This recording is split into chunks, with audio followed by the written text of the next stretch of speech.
আসিফ মাহমুদ বলছিল, আসিফ মাহমুদ উনি বলছে, হ্যাঁ সমন্বয় উপদেষ্টা।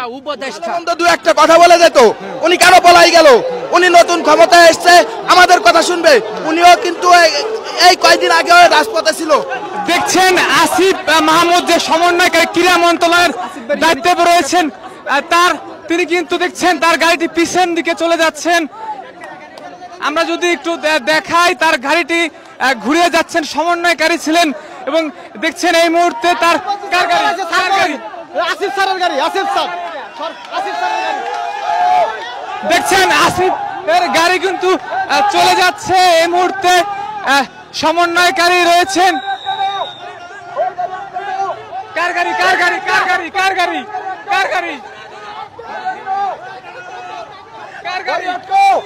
এটা? উপদেষ্টার গাড়ি। কি নাম কি? নাহিদ। দেখছেন গাড়ি কিন্তু সরে। কার গাড়ি এটা? আসিফ মাহমুদ নাম বলছিল উনি আমাকে, যখন বলছে উপদেষ্টা, হ্যাঁ উপদেষ্টা, উনি আমাকে নাম্বার দিছে, বলছে আপনারা লিখিত আকারে একটা দেন, আমাদের গাড়িটা ছাড় দেন, এতটুকু বলছে। পরে যখন আমরা উনাকে ছাড়ি নাই, উনি উনার ইচ্ছা মতো আবার ব্যাক করে চলে গেছে। আসলে কি প্রমাণিত হলো এটা? উনি আমাদের পক্ষে আছে কিনা সেটা আমরা কিভাবে বুঝতে পারবো? সামনে কথা বলার মতো কোনো সাহস নাই, তারা দুর্নীতি করতে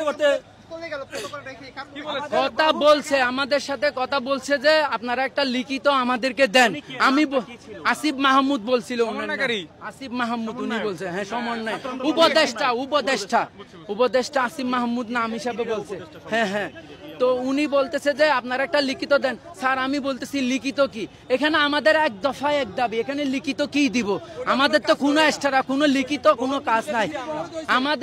আমাদের এখানে কোনো অনেকগুলা দাবি যদি থাকতো তাহলে আমরা লিখিত আকারে পেশ করতাম, এটাই বলছি। হ্যাঁ, কথা না বলে কেন চলে গেলেন? উনি ভয়েতে পালাইছে। উনি নিজে যেহেতু এরকম একটা উদ্বোধন ঘটছিল, তাহলে উনি বুঝতে পারে আসলে উদ্বোধনটা কি জিনিস, উনি এই জন্য পালিয়ে গেছে। আপনারা নিরাপত্তা দিয়ে থাকেন এবং আপনারা বলছেন শান্তি শৃঙ্খলা ভাবে করবেন, তাহলে আপনাদের সাথে কথা বলে বিষয়টা তো উনাকে আমরা যখন মিডিয়ার সাথে কথা বলার জন্য উনাকে আমরা রিকোয়েস্ট করি, তখন উনি পালিয়ে যায়, গাড়ি ব্যাক করে পালিয়ে যায়, এটুকু।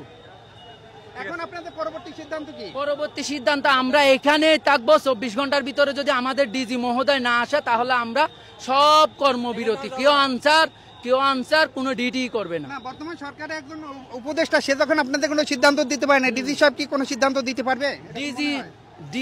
ডিজি মহোদয় হচ্ছে আমাদের বাহিনীর প্রধান, উনাকে আমাদেরকে লাগবে, উনাকে সহ আমাদেরকে যে মন্ত্রণালয়ে যাওয়ার দরকার সেখানে যাইতে হবে, এটাই হচ্ছে মেন।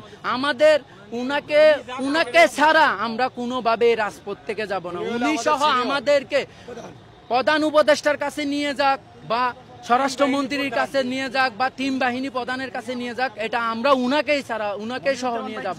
আচ্ছা, এখন আসিফ মাহমুদ যে আপনাদের সাথে কথা না বলে চলে গেল, আচ্ছা আপনার সাথে সমন্বয়ক আসিফ মাহমুদ কথা না বলে চলে গেল, এই বিষয়টা আপনারা কিভাবে দেখছেন সাধারণ আনসার বাহিনী হিসেবে? আমাদের পক্ষে উনারা নাই এখনো পর্যন্ত, এটাই আমি বুঝতে পারতেছি। উনি যদি একজন বিপ্লবী মানুষ হতো, একজন গণ উদ্বোধন থেকে উঠে আসা সে মানুষটা যদি আমাদের দুঃখ কষ্ট না বুঝে, তাহলে কি আসলে কি জাতির জন্য, ওরা কি আসলেই জাতির জন্য করছিল নাকি নিজের জন্য করছিল? এখানে আমার প্রশ্নটা।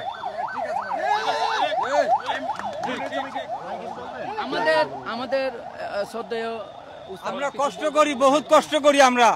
আমাদের চাকরি আছে 10 বছর, আমাদের কোনো পেনশন নাই। বাড়িতে গেলে আমরা খাজাতে যেতে হবে। আমরা 2006 সালে চাকরি করি, আমাদের খালি জ্বালা যন্ত্রণা করতে আমরা অসহ্য হয়ে গেছে। আমাদের পোলাপান লেখাপড়া করতে পারি না, বাবা মা ঠিক মতো খাতে দিতে পারি না, ওষুধপাতি কিনতে পারি না, আমাদের কোনো ব্যবস্থা নাই।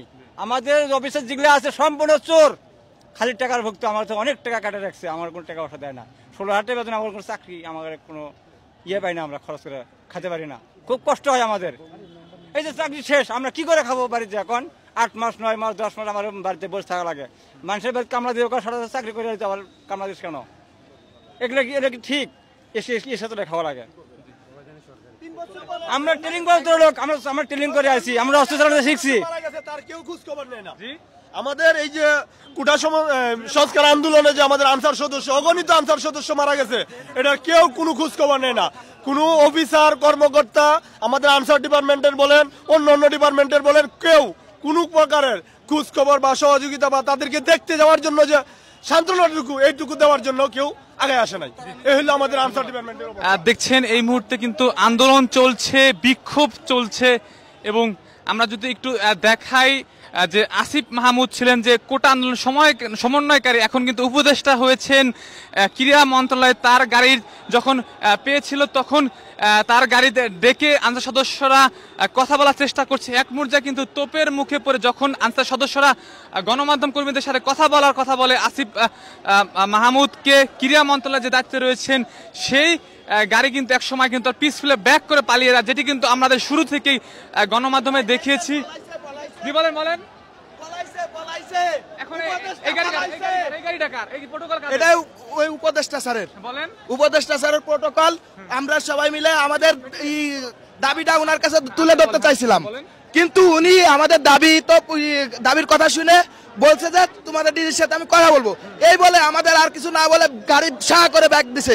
পিছনে যদি আমাদের কোনো থাকতো হয়তো বা মরেও যেতে পারতো। উনি এইভাবে পলানো উনার ঠিক হয়নি। উনি ভালো মন্দ দু একটা কথা বলে যেত, উনি কেন পলাই গেল? উনি নতুন ক্ষমতায় এসছে, আমাদের কথা শুনবে। উনিও কিন্তু এই কয়েকদিন আগে রাজপথে ছিল, আমরাও রাজপথে আছি। আমাদের দুঃখ বোঝার জন্য উনার প্রয়োজন ছিল। উনার কাছে একটাই দাবি, এভাবে না বলে আমাদের কথা শুনতো, আমাদের প্রাণের দাবি শুনে নিত, শুনে আমাদের যে কোনো একটা সান্ত্বনা দিয়ে যেতে পারতো। উনি কোনো সান্ত্বনা না দিয়ে উনি পর আবার গাড়ি ব্যাক ফিরে চলে গেলেন। এই গাড়িটি কার? এই যে প্রটোকলে আসলো কার গাড়ি? এটা উনারই প্রটোকল। এই যে উনাদের এই ছাত্র আন্দোলনে আমাদের আনসার, সাধারণ আনসার সিভিলে ছাত্র হিসেবে এসে আন্দোলন করছে।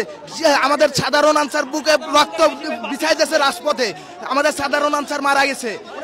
অনেক ভার্সিটিতে আমাদের সাধারণ আনসার পড়ে এখনো, তারাও আসিফ মাহমুদকে নিয়ে আসছিল এই গাড়ি প্রটোকল দিয়ে নিয়ে আসছিল। জি আসিফ, হ্যাঁ আসিফ স্যারকে এই গাড়ি প্রটোকল দিয়ে নিয়ে আসছিল। আমরা স্যারকে আমাদের দাবিটা বলতেছিলাম, কিন্তু স্যার আমাদের দাবি না শুনেই উনি গাড়ি ব্যাক করে চলে গেল। প্রটোকলের গাড়ি রেখে উনি নিজের গাড়ি ব্যাক করে চলে গেল। এটা স্যার কেমন কাজ করলো? এটা কি স্যার দেশের জন্য করবে না নিজের স্বার্থের জন্য? স্যার কি দেশের জন্য না নিজের স্বার্থের জন্য? আমরা দেশের একটা আনসার বাহিনী, আমরা দেশের প্রতিটা ক্ষেত্রে আমরা দিয়ে যাচ্ছি, সেবা দিয়ে যাচ্ছি।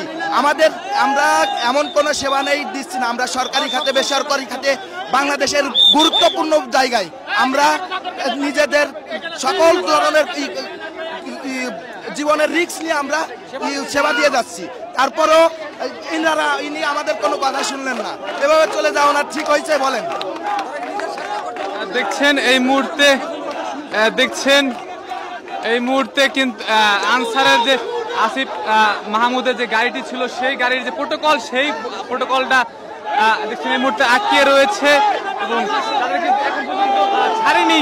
আমরা যদি দেখাই এই মুহূর্তে দেখছেন, লাইক দিন, সাবস্ক্রাইব করুন, সাথে থাকুন।